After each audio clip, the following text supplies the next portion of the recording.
ಶ್ರೀ ಗುರುಭ್ಯೋ ನಮಃ. ಎಲ್ಲರಿಗೂ ಬೆಳಗಿನ ಶುಭೋದಯಗಳು. ಶ್ರೀರಾಮನ ವ್ರತ.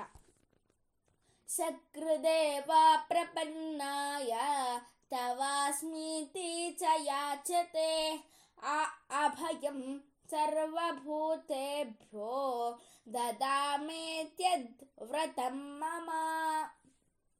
ಶ್ರೀರಾಮನು ಸುಗ್ರೀವಾದಿ ಕಪಿಗಳಿಗೆ ಹೇಳಿದ ತನ್ನ ವ್ರತದ ಮಾತುಗಳು. ರೋಚತೆ ಯದಿ ವೈದೇಹಿ ರಾಘವಾಯ ಪ್ರದೀಯತಾಂ. ರಾವಣನೇ, ನೀನು ಸುಖವಾಗಿರಬೇಕಾದರೆ ರಾಘವನಿಗೆ ಸೀತೆಯನ್ನು ಒಪ್ಪಿಸಿಬಿಡು ಎಂದು ವಿಭೀಷಣನು ರಾವಣೇಶ್ವರನಿಗೆ ಉಪದೇಶವನ್ನು ಮಾಡುತ್ತಾನೆ. ಆದರೆ ರಾವಣನು ವಿಭೀಷಣ ಮಾತನ್ನು ತಿರಸ್ಕರಿಸಿ ವಿಭೀಷಣನನ್ನು ತನ್ನ ರಾಜಸಭೆಯಿಂದ ಹೊರಕ್ಕೆ ಹೋಗುವಂತೆ ಹೇಳುತ್ತಾನೆ. ಆಗ ವಿಭೀಷಣನು ರಾವಣನನ್ನು ಬಿಟ್ಟು ಶ್ರೀರಾಮನ ಸಮೀಪಕ್ಕೆ ಶರಣಾಗತನಾಗಿ ಬರುತ್ತಾನೆ.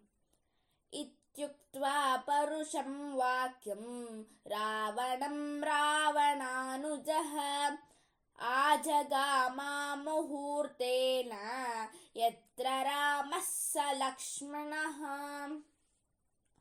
ವಿಭೀಷಣನು ಶ್ರೀರಾಮನಲ್ಲಿಗೆ ಶರಣಾಗತನಾಗಿ ಬಂದಾಗ ಆಂಜನೇಯನೇ ಮುಂತಾದ ಕವಿಗಳು ವಿಭೀಷಣ ಬಗ್ಗೆ ತಮ್ಮ ತಮ್ಮ ಅಭಿಪ್ರಾಯಗಳನ್ನು ಶ್ರೀರಾಮನಿಗೆ ತಿಳಿಸುತ್ತಾರೆ. ವಿಭೀಷಣನು ಶತ್ರುವಿನ ಕಡೆಯವನಾದ್ದರಿಂದ ಅವನಿಗೆ ಆಶ್ರಯವನ್ನು ಕೊಡುವುದು ನ್ಯಾಯವಲ್ಲ ಎಂದು ಒಟ್ಟಾರೆ ಎಲ್ಲರೂ ಶ್ರೀರಾಮನಿಗೆ ತಿಳಿಸುತ್ತಾರೆ. ಆಗ ಧೀರನು, ವಿವೇಕಿಯೂ ಪ್ರಾಜ್ಞನೂ ಆದ ಶ್ರೀರಾಮನು ಈ ಮೇಲಿನ ಮಾತನ್ನು ಎಲ್ಲ ಕಪಿಗಳಿಗೂ ಹೇಳುತ್ತಾನೆ. ಶ್ರೀರಾಮನು ಮಾಡಿದ ಪ್ರತಿಜ್ಞೆ ಇದು. ನನ್ನಲ್ಲಿಗೆ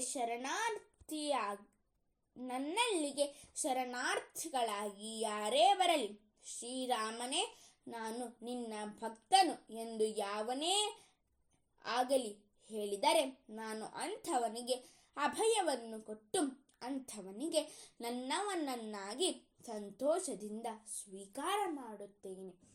ಹೀಗೆ ಹೇಳಿ ಶ್ರೀರಾಮನು ವಿಭೀಷಣನಿಗೆ ತನ್ನಲ್ಲಿ ಆಶ್ರಯವನ್ನು ಕೊಟ್ಟು ಅವನನ್ನು ತನ್ನ ಭಕ್ತನನ್ನಾಗಿ ಸ್ವೀಕಾರ ಮಾಡುತ್ತಾನೆ.